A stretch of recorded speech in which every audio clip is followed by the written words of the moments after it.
procureur du tribunal de grande instance de Louga. Les deux autres ont bénéficié d'une liberté provisoire vu leur état de grossesse. Leur procès est prévu le 24 avril prochain. Dans ce journal, la réaction de leur avocat. La Cour d'appel de Dakar casse des bureaux municipaux qui n'ont pas respecté la parité. C'est le cas du bureau municipal de la ville de Dakar. Dans cette édition, la réaction de la présidente du Conseil sénégalais des femmes. Tirage au sort Coupe d'Afrique 2023. Le Sénégal est logé dans le même groupe avec le Bénin, le Mozambique et le Rwanda. Un groupe qui augure de belles perspectives pour l'équipe sénégalaise.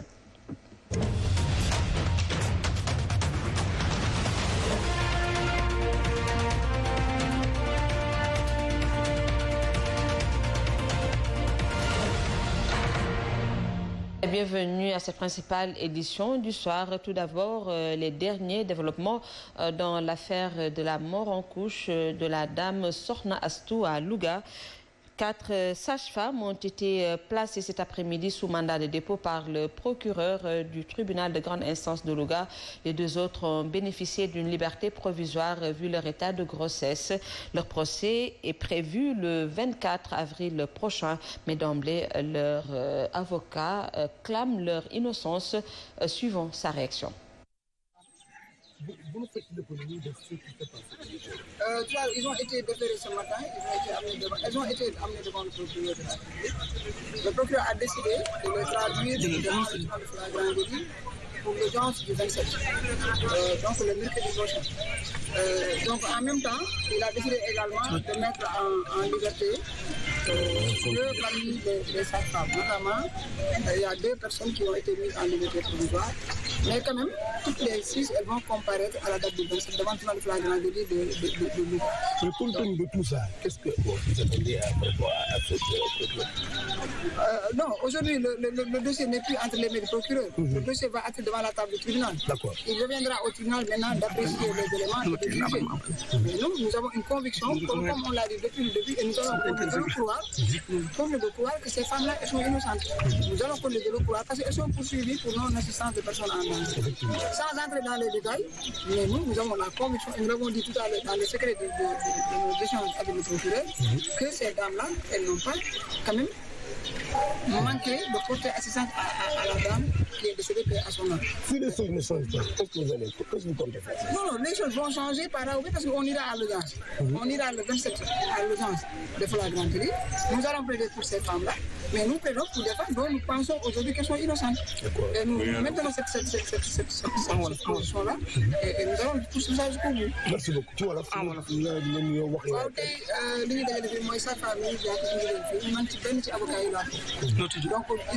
L'attention était donc vive au tribunal de grande instance de Louga. Les proches de ces sages-femmes venues s'enquérir de leurs nouvelles n'ont pu retenir leurs larmes à l'annonce de la décision prise par le procureur du tribunal de grande instance. Toujours sur ce sujet, le syndicat autonome des enseignants du supérieur préconise des assises de la santé.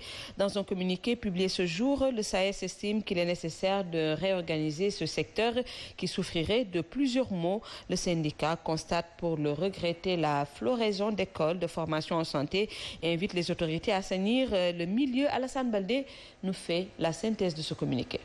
Les circonstances du décès de Mme Boub Astou Sokhna à la maternité de l'hôpital de Louga a fini de mettre à nu les maux qui gangrènent le système de santé. Entre un plateau technique qui laisse à désirer, un déficit de personnel soignant et de formation qualifiante pour certains d'entre eux, la liste est loin d'être exhaustive. Pour le SAES, il est important pour l'État du Sénégal d'organiser dans les meilleurs délais les assises sur la santé pour diagnostiquer le mal et apporter des solutions concrètes à tous ces maux dont souffre ce secteur névralgique. Le syndicat, dans le communiqué paru, invite les autorités à réfléchir sur la nécessité de rationaliser et de contrôler les écoles de formation en santé. Tout en demandant au personnel soignant de redoubler d'efforts, le SAES souhaite également la mise en place par l'État du Sénégal d'un cadre stratégique décennal, d'un plateau technique relevé et des conditions optimales d'exercice pour les professionnels de la santé.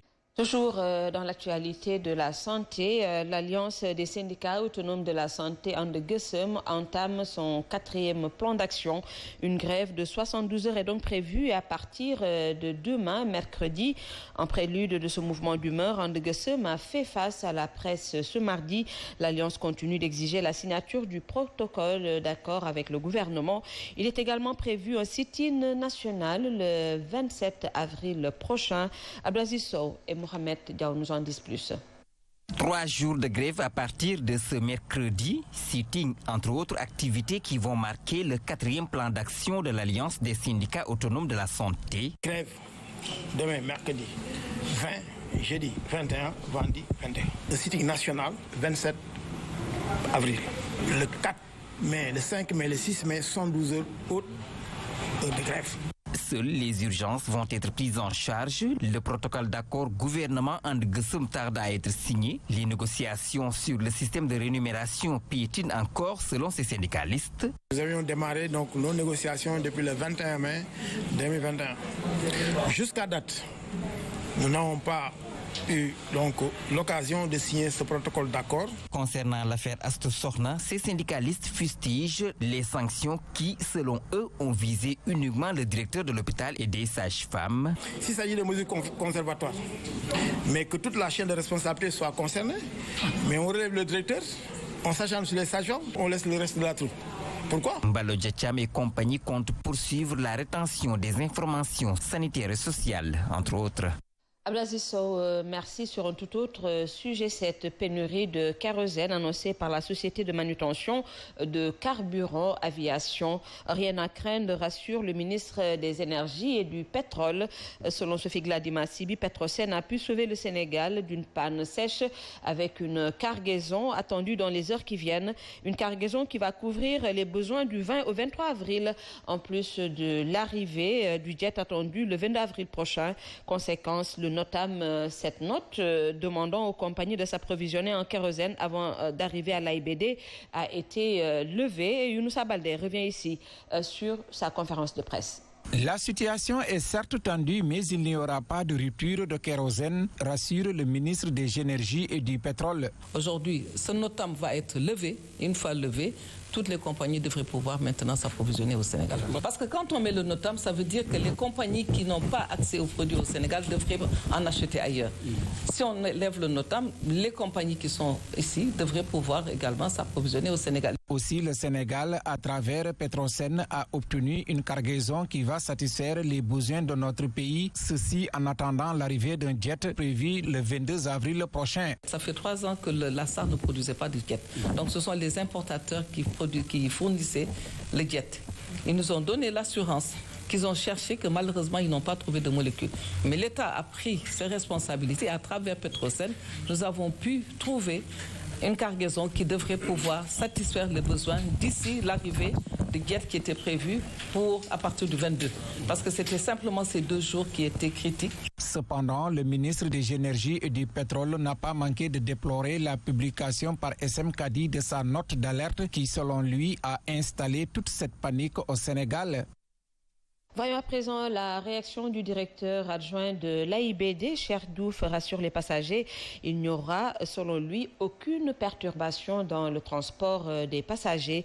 Le directeur adjoint de l'AIBD révèle que l'aéroport dispose d'un stock pour couvrir les besoins sur une période de 15 jours, suivant ses explications.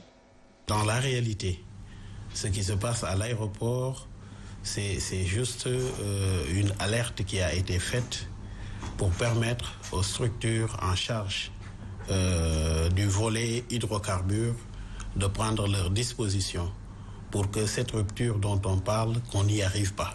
Côté trafic, l'avitaillement continue normalement. Les avions sont avitaillés. À ce jour, il n'y a pas d'information publiée qui dit aux compagnies aériennes qu'il y a un problème de kérosène à l'aéroport. Donc ce n'était qu'une alerte. Et puis ça a fait un ballon de sonde, tout le monde l'a saisi, mais ce n'est pas par la presse ou bien par les médias que les compagnies sont informées dans les aéroports on le fait par ce qu'on appelle un NOTAM et qui est publié dans le système d'information aéronautique. Seydina Omar Touré devient depuis ce mardi le conseiller technique du maire de Dakar en charge de la sécurité. Une annonce faite sur la page officielle de Barthélémy Diaz. Rappelons que cet ancien capitaine de la gendarmerie radiée a été également licencié par la direction de l'Institut africain de management. Une mesure largement commentée d'ailleurs. Mohamed Diop nous en dit plus. Son contrat rompu à l'IAM, Seydina Omar Touré a un tout nouveau travail. L'ex-capitaine de la gendarmerie sera désormais responsable de la sécurité au niveau de la ville de Dakar. J'ai eu le plaisir de recevoir ce jour le capitaine Seydina Omar Touré qui m'a fait l'honneur d'accepter d'intégrer mon cabinet. Le capitaine Touré est nommé conseiller technique en charge de la sécurité, a annoncé le maire de Dakar, Barthélémy Diaz, ce mardi. Sur sa page Facebook, l'ex-Pandore confirme avoir contracté avec la ville de Dakar. C'est pour mettre en pratique son expérience dans le domaine de la sécurité. Mais cette fois-ci, sous une autre forme. Capitaine Touré d'ajouter que M. le maire Barthélémy Diaz, conscient des défis de l'organisation territoriale en vue de satisfaire une bonne partie des besoins sécuritaires, veut un œil d'expert à ses côtés. C'est ainsi qu'il a accepté de partager son expérience dans ce domaine en le nommant conseiller technique en charge de la sécurité urbaine au sein de la ville de Dakar, avant d'ajouter qu'il accepte les termes de cet accord qui le conforte dans son ambition et son souci d'être toujours au service de la communauté. Le capitaine Touré a ainsi remercié le peuple qui s'est mobilisé sans aucune distinction pour le défendre à travers une action de solidarité inédite. Mohamed Diop, le bureau du conseil municipal de la ville de Dakar sera d'ailleurs cassé pour non-respect de la parité. Ainsi en a décidé la cour d'appel de Dakar qui a statué ce mardi sur le recours d'un pool d'organisation de la société civile dont le COSEF. D'autres bureaux de conseils municipaux seront également cassés à l'image de Biscuiterie Dieuppeul-Derklé ou encore Mbaké. Une satisfaction pour la directrice exécutive du COSEF jointe au téléphone. Je précise que le recours a été introduit dans le cadre du réseau national de veille et d'alerte mis en place par l'Observatoire national de la parité ONP. C'est à ce titre que le Conseil sénégalais des femmes coordonne le réseau de veille et sur les 20 recours qui ont été introduits concernant la zone de Dakar, la Cour d'appel a rendu aujourd'hui le verdict de l'audience du 12 avril et c'est à la satisfaction de toutes les organisations de la société civile soient enfin respectées au Sénégal. Oui, tous les PV d'installation ont été annulés. Nous avons Dakar Plateau, la commune des HLM, Biscuiterie, Dieuppeul-Derklé, les 3 communes de Diamniadio, nous avons aussi Malika. Le sport, avant de clore cette édition, nous parlons de la CAN Côte d'Ivoire 2023. Le Sénégal connaît ses adversaires. Les champions d'Afrique sont logés dans la poule L en compagnie du Bénin, du Mozambique et du Rwanda. La CAN qui va se jouer en Côte d'Ivoire du 23 juin au 23 juillet. Sadio Abibouka nous en dit plus. Fraîchement champion d'Afrique, le Sénégal retrouve le Bénin, grand absent de la dernière édition de la Coupe d'Afrique des Nations. La dernière fois que les deux équipes se sont rencontrées remonte en 2019. C'était lors de la CAN qui a eu lieu en Égypte. Le match s'est soldé par une victoire du Sénégal. L'autre adversaire des Lions, le Mozambique, ce dernier n'a pas disputé une CAN depuis 2010. Et la dernière fois qu'il a rencontré le Sénégal remonte en 2021. C'était lors de la COSAFA Cup où les Lions sont sortis victorieux. Le Rwanda reste un adversaire totalement nouveau, mis à part un match amical à Kigali en 2016. La première et dernière participation de ces derniers remonte en 2004. Dans une poule à 4 équipes, les 2 premières journées de la phase de poule se joueront entre le 30 mai et le 14 juin prochain. Les 3e et 4e journées auront lieu du 19 au 27 septembre et les 2 dernières journées sont programmées du 20 au 28 mars 2023. Rappelons qu'au total, 48 équipes sont réparties en 12 poules de 4 équipes. Les 2 premières équipes de chaque poule sont qualifiées pour la CAN 2023, sauf dans celle de la Côte d'Ivoire où une seule équipe va passer. Le pays hôte est automatiquement qualifié mais disputera les qualifications.